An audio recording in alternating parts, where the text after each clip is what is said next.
ఆధార్ కార్డుకు సంబంధించి సుప్రీంకోర్టు కీలక తీర్పిచ్చింది.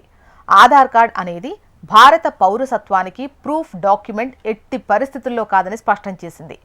ఓటర్ల జాబితా సమగ్ర సవరణపై సుప్రీంకోర్టులో విచారణ జరుగుతోంది.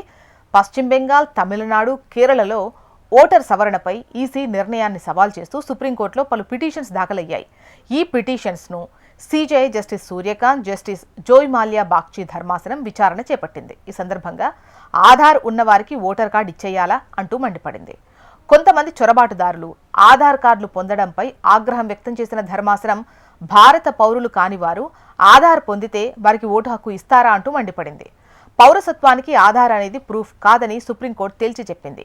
ఆధార్ అనేది సంక్షేమ పథకాలు అందరికీ అందేలా చూడడానికి ఏర్పాటు చేసిందని, రేషన్ కార్డు కోసం ఆధార్ పొందిన వ్యక్తికి ఓటర్ కార్డు ఇస్తారా అంటూ ప్రశ్నించింది.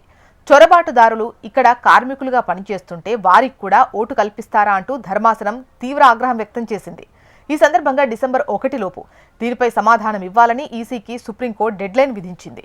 ఈ సందర్భంగా ఓటు హక్కును పొందేందుకు ఆధార్ కార్డును ఓ హక్కుగా నిర్ధారించలేమని సుప్రీంకోర్టు తెలిపింది.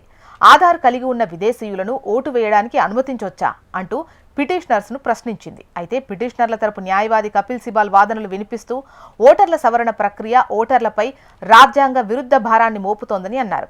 ఇక సుప్రీంకోర్టు స్పందిస్తూ ఇంతకుముందు ఎప్పుడూ సవరణ ప్రక్రియ లేదు కదా, ఇప్పుడు నిర్వహించడం సరికాదు అనడం సరికాదు అని అన్నారు.